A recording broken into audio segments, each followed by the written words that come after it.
Even more useless information. I'm Mark. I'm Jason. And boy, do we have some exciting news for you this week.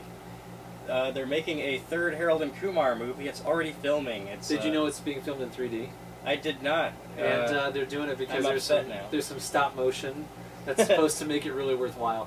I don't know. I think it could be funny. It'll be really funny. A very Harold and Kumar Christmas. So the stop motion might be reminiscent of like Frosty the Snowman and the Rudolph things from back in the Disney. It should be awesome. Yeah, that'll be interesting. I think Neil Patrick Harris is supposed to be back. I hope so. I love when a character has built, or an actor has built his career on playing himself. Yeah. Like Jennifer Aniston. She plays the same character in every role. Yeah, that's all she can play, though. Ooh, Shrek spin-off Puss in Boots, with Selma Hayek playing Kitty, his love interest, maybe, or something. Yeah, I read a little bit about that. Billy Bob Thornton's supposed to be voicing a character as well. And apparently M. Night Shyamalan is in the works of making a new movie with Bruce Willis. Yeah, he's assembling quite a potential cast with that, with Gwyneth Paltrow and somebody else big. Bradley Cooper. Was it? Yeah, I think so. Oh yeah, the dude from the A-Team. Yeah. My personal hope is that it's Unbreakable 2, but I don't think that's going to be it. Well, the Jackson would be involved with that. Yeah. For sure. We love Samuel L. Jackson. Yes. Unbreakable was my personal favorite Shyamalan movie to date. Yeah. Yeah, I agree with that. I agree. I did think The Sixth Sense was pretty overrated. Yeah, it was cool the first time. It was cool the first time. I don't think you need to watch it twice. Certainly not 3 times. Don't buy it if you haven't. Rent it. Or just see if it's on Netflix streaming or whatever. That'd be cool. Well, I learned that Marvel's going to introduce new characters in 10-minute short films. Ooh, like but they're not really like new characters. So I think they're going to be more second tier. But yeah, they're supposed to run short, 10-minute, I think live action too. Oh, cool. Before some movies. So I think that this is a way that they can introduce some characters on a smaller budget. I assume that when this works, it'll be like the Pixar shorts, or something. I mean, now that it's all Marvel Studios is Disney. That's what they needed. They needed that big studio. So I think it could be cool. Yeah.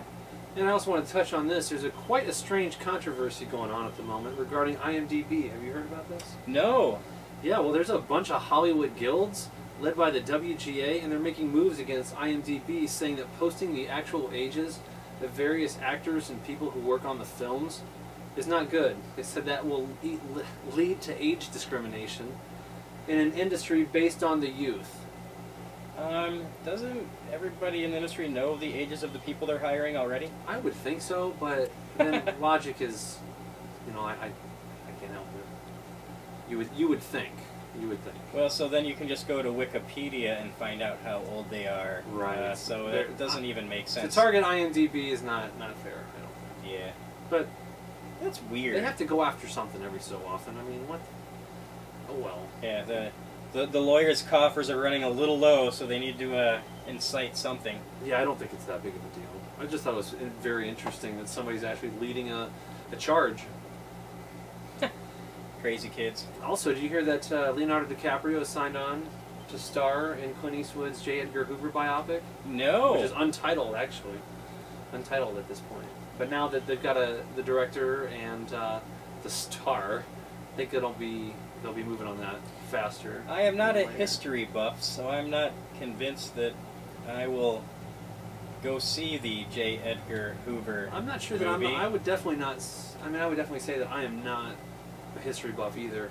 But Clint Eastwood puts out some quality product. I enjoy his movies, definitely. They are very well done, and he does a great job with them. I think DiCaprio is going to do excellent.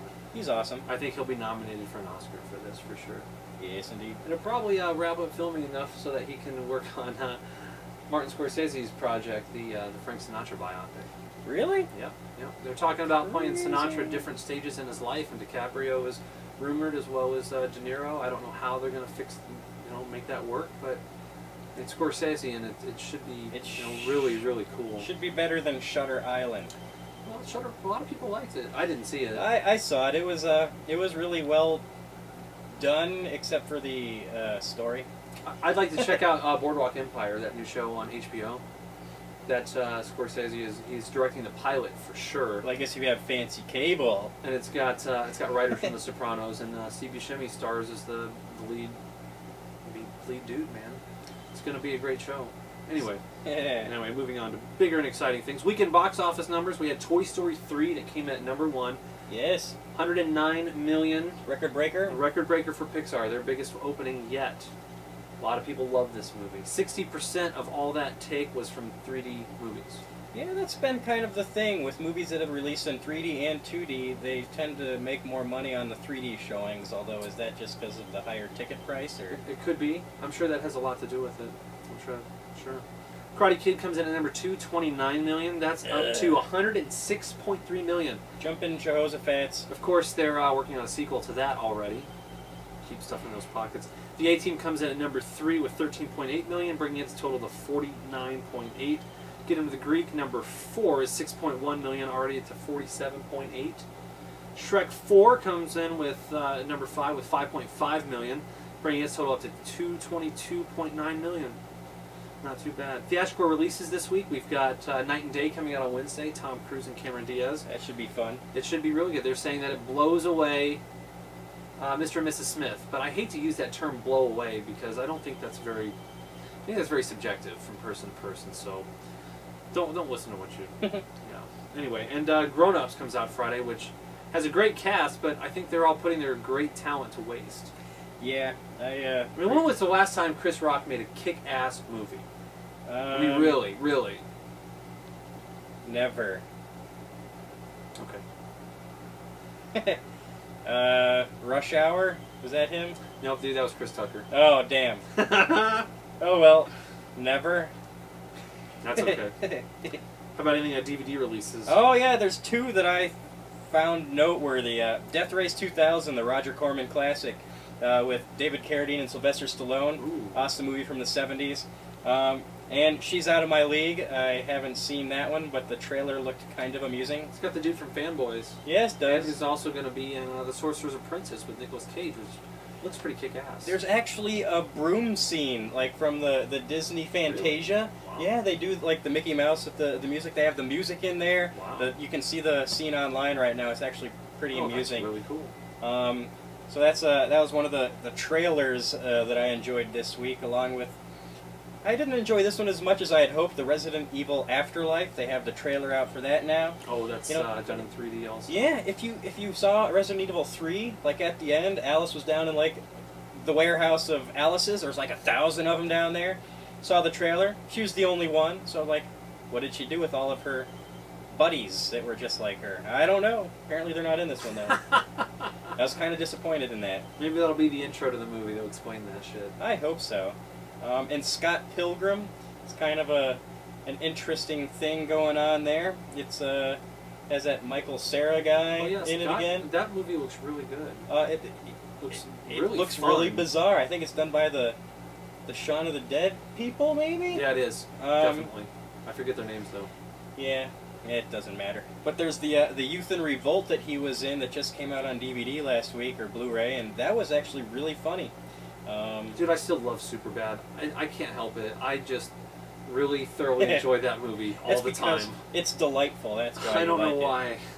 It is really I really enjoy it. Other DVD releases, Green Zone came out. That's Matt Damon and Paul Greengrass. Didn't do very well. Yeah, not sure I need to see that. Yeah, I'm not feeling it either. Remember Me. I'm sure you're going to line up to see that one. No. Yeah. We did get 2 responses to last week's trivia. They were both correct. Really? One was related to you. Oh, yeah? Clearly you didn't check the email. I didn't. Thank you, Josh Peoples. Thank you. For getting it correct. Yeah, that was awesome. And then one of my friends told me in person, so I didn't count that because he failed to respond through the proper channels. Wow. I know. Damn. That's what happens. You stand and lose. Anyway, I think that is it for our show today. Enjoy the rest of your week. Send us some feedback to evenmoreuselessinformation.com.